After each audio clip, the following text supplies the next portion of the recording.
It's strange how memories can play tricks on you. Looking back, the first year of my relationship with Megan feels like something out of a movie. The way we met was almost too perfect to be real.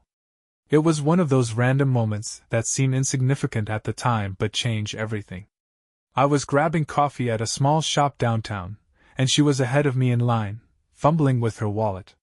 She looked up, apologized for holding things up, and smiled. That smile, it was disarming, like a flash of sunlight breaking through a cloudy day. I offered to cover her coffee, and she hesitated before accepting with a laugh. "You're either really nice or just really want your coffee," she joked. We ended up sitting at the same table, talking until our cups were empty and the staff started giving us looks. By the end of that conversation, I was hooked.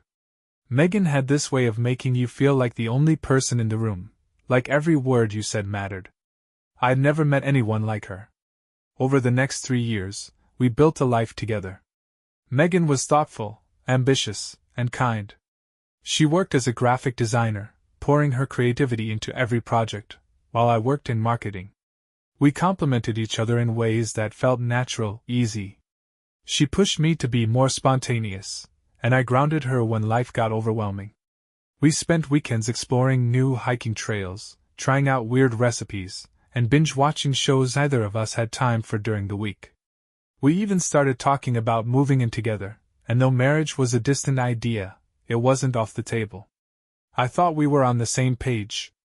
I thought we had a future. But looking back, maybe I was too caught up in the idea of us to notice the cracks forming beneath the surface. The first time I heard about Jake, it didn't seem like a big deal. I had recently gotten into fitness and had started working with a personal trainer at a nearby gym. Jake was one of those guys who seemed larger than life. He was in his early 30s, tall, muscular, and always exuding this easy confidence that made people gravitate toward him. I mentioned him to Megan in passing, and she seemed intrigued.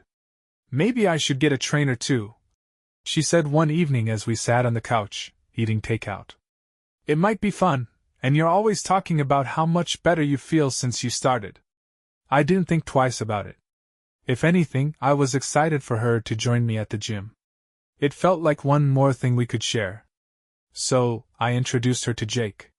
He was charismatic, as always, cracking jokes and making Megan laugh within minutes. I remember thinking how nice it was that she seemed comfortable around him. At the time, it didn't occur to me that their easy rapport might become something more. For the first few weeks, everything seemed normal. Megan would come home from her sessions with Jake and tell me about her workouts, how sore she was, or how much progress she was making. I'd tease her about being able to lift more than me soon, and we'd laugh about it. But then, slowly, things began to shift. It was little things at first. Megan started staying at the gym longer than usual, saying she was trying out new equipment, or taking extra time to stretch. She'd come home later and later, sometimes with a quick excuse about running errands after her workout. Her phone, which she used to leave lying around, was suddenly always in her pocket or face down on the counter. I noticed, but I didn't say anything. I told myself I was being paranoid, that she was just busy or tired. After all, she had never given me a reason not to trust her. But the unease was there, lurking in the back of my mind like a shadow I couldn't shake. One night, about 2 months after Megan started training with Jake, we were out to dinner. It was supposed to be a date night, a chance to reconnect after a hectic week. But Megan seemed distracted, her eyes darting to her phone every few minutes. When I asked her if everything was okay, she smiled and said, "Yeah, just work stuff. Nothing important." I wanted to believe her, so I let it go. But as the weeks went on, her behavior only got more erratic.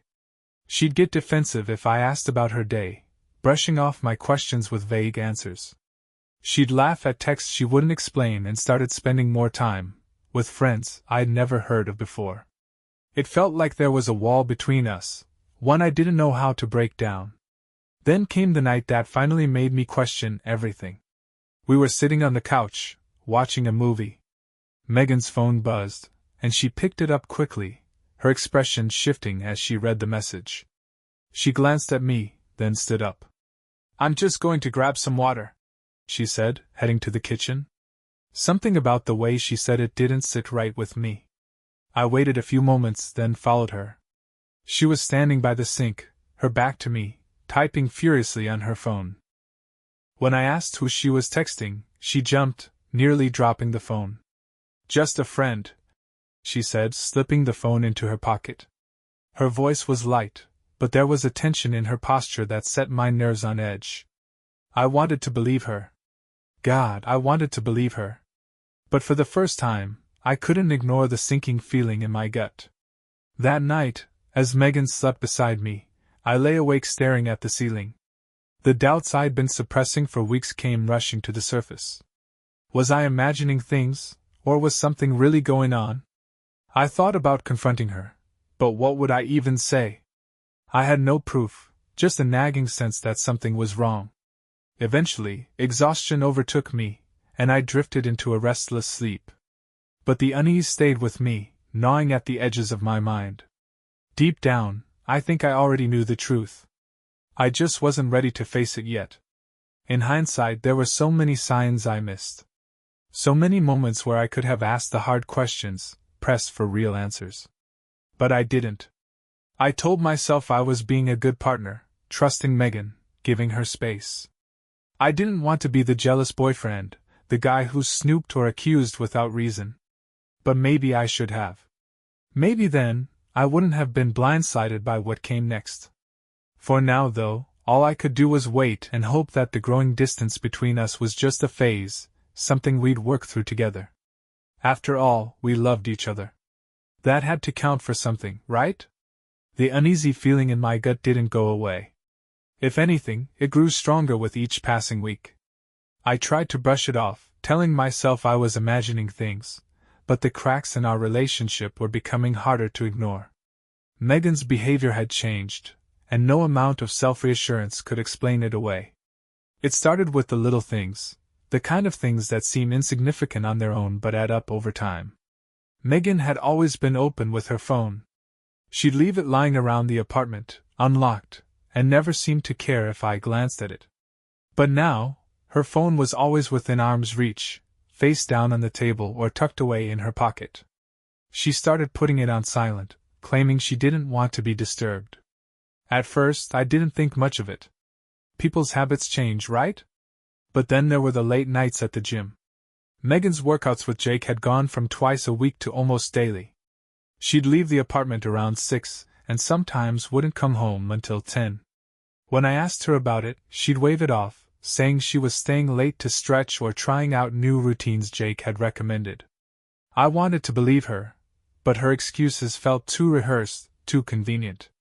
One night, I decided to stop by the gym to surprise her.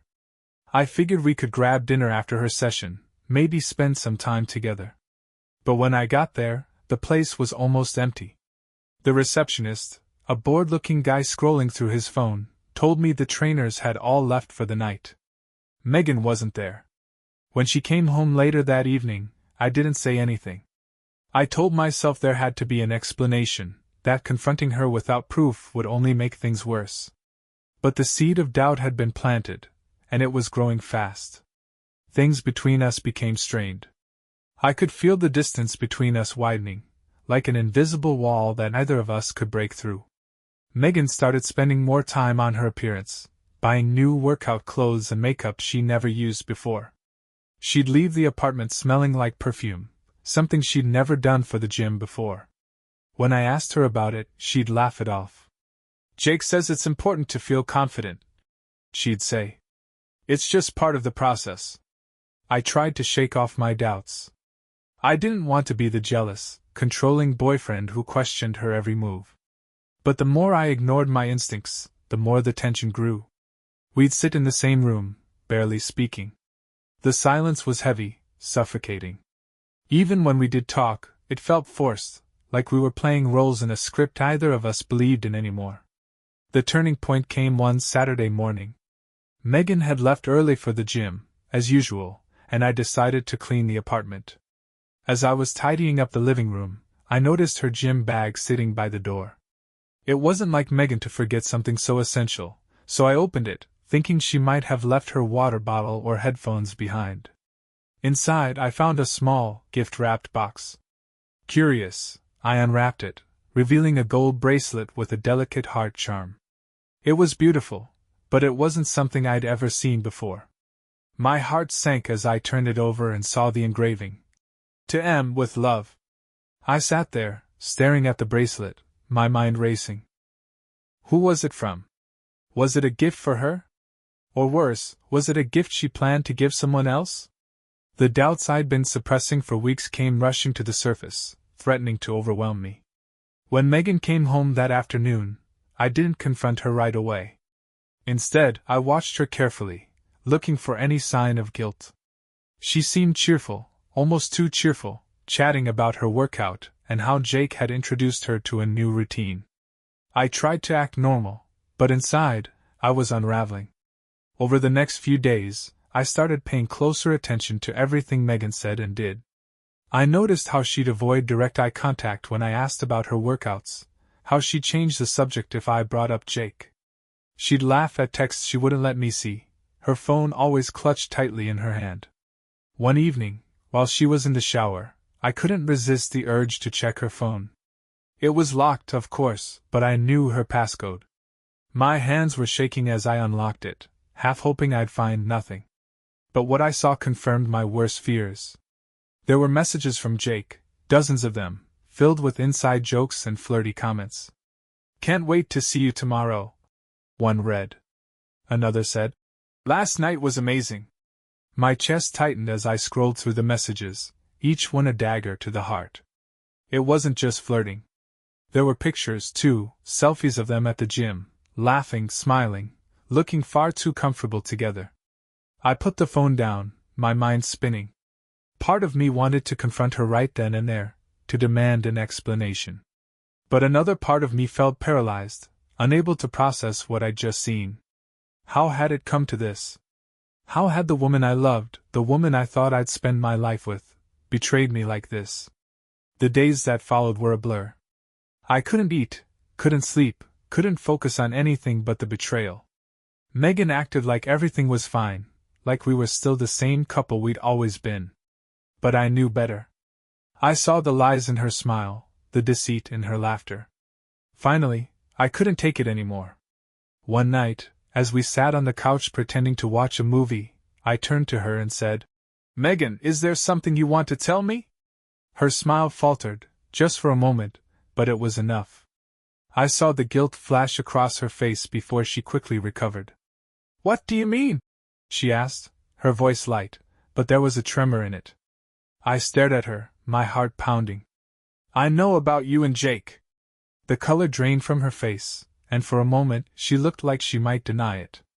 But then her shoulders slumped, and she let out a shaky breath. I didn't mean for it to happen," she said, her voice barely above a whisper. And just like that, the cracks in our relationship shattered into a million pieces. Megan's admission hung in the air like a thundercloud, suffocating and inescapable. For a moment, I couldn't speak. The woman I'd loved for 3 years, the woman I'd imagined spending my life with, had just confirmed my worst fears. She had betrayed me, and there was no going back. "How long?" I finally managed to ask, my voice barely above a whisper. I wasn't sure I wanted to know the answer, but I needed to hear it. Megan hesitated, her eyes darting around the room as if searching for an escape. "A few months," she said, her voice trembling. It started when I began training with Jake. I didn't mean for it to happen, I swear. It just did." I laughed bitterly, the sound hollow and foreign in my ears. "It just did? That's your excuse?" I shook my head, the anger bubbling up inside me like a volcano about to erupt. "You don't accidentally cheat on someone, Megan. You made a choice. You made dozens of choices." She flinched at my words, tears welling up in her eyes. "I know I messed up. I know I hurt you. But please, you have to understand." "Understand what?" I snapped, cutting her off. "That you threw away everything we had for what? Some fling with your trainer?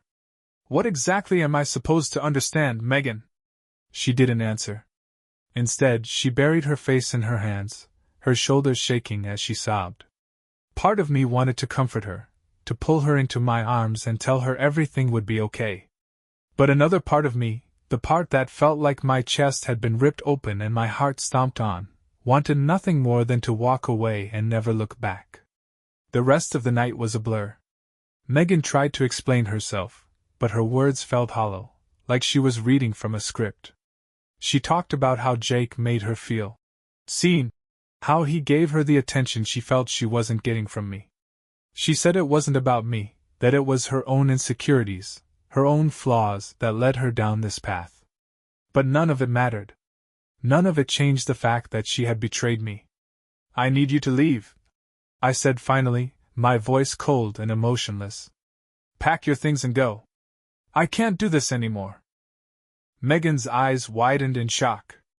"Wait, please," she pleaded, reaching out to grab my hand. "We can work through this. I'll do anything. I'll stop seeing Jake. I'll go to therapy. Just don't give up on us." I pulled my hand away, the weight of her touch too much to bear. "You already gave up on us, Megan. You made that decision the moment you chose him over me." She cried harder, but I didn't waver. I couldn't. Letting her stay would only prolong the pain, and I needed to start healing. I watched as she packed a bag, her movements slow and hesitant, as if hoping I'd change my mind. But I didn't. When she finally walked out the door, it felt like a weight had been lifted off my chest, and replaced with an even heavier one. The days that followed were some of the hardest of my life. The apartment felt empty without her, like a ghost of our relationship lingered in every corner. I couldn't escape the memories of her smile, her laugh, the way she used to look at me like I was the only person in the world. But those memories were tainted now, overshadowed by the knowledge of what she'd done.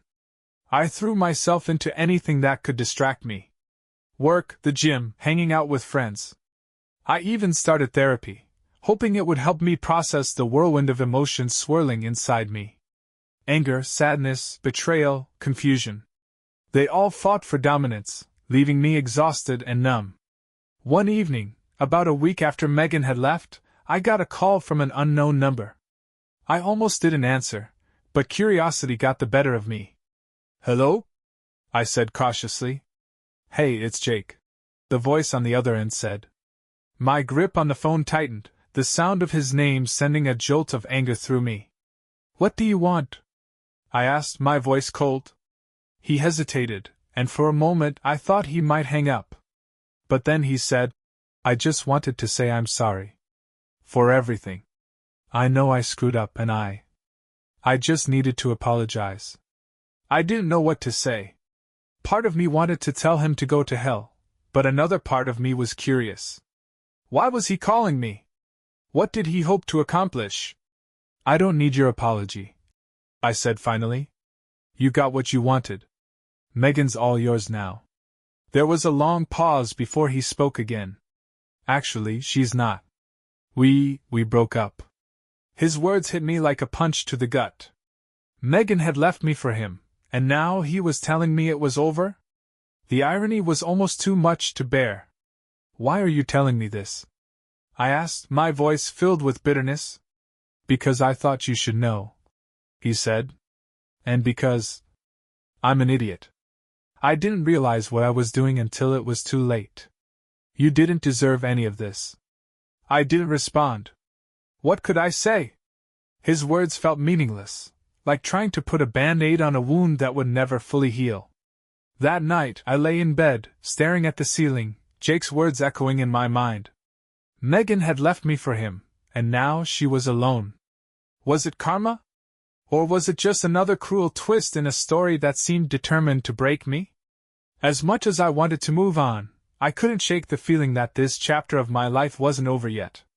Megan was gone, but her presence lingered, like a shadow I couldn't escape. And deep down, I knew the hardest part was yet to come. Life didn't snap back to normal after Jake's call. If anything, it became more complicated. I wanted to forget about Megan, to lock away every memory of her and toss the key into the abyss. But the more I tried, the more she seemed to linger in my mind, haunting me with questions I couldn't answer. What was she doing now? Was she truly remorseful, or was it just guilt? Could I have done something differently? These questions consumed me, gnawing at the edges of my sanity. Therapy helped to some extent, giving me a space to process the whirlwind of emotions, but closure felt like a distant mirage. Then, one evening, as I was flipping through channels on TV, my phone buzzed. It was Megan. I hadn't heard from her since the night she left, and seeing her name on the screen sent a jolt through me. My first instinct was to ignore it, but curiosity got the better of me.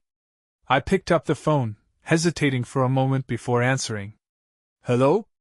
I said cautiously. "Hey," she said, her voice soft and hesitant. I wasn't sure if you'd pick up." "What do you want, Megan?" I asked, keeping my tone as neutral as possible. I wasn't ready for another emotional ambush. I just wanted to talk," she said. "I know I'm probably the last person you want to hear from, but I've been thinking a lot about everything, and I felt like I owed you an apology. A real one." I stayed silent, letting her words hang in the air.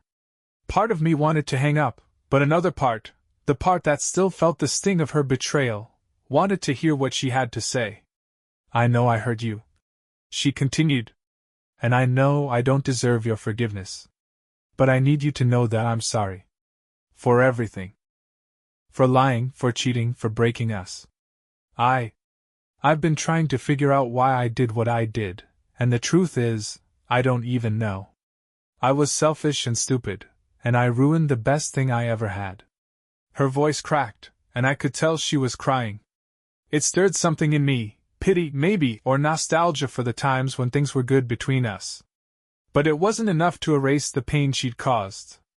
"I don't know what you expect me to say," I said finally. "Your apology doesn't change what happened. It doesn't undo the fact that you broke my trust."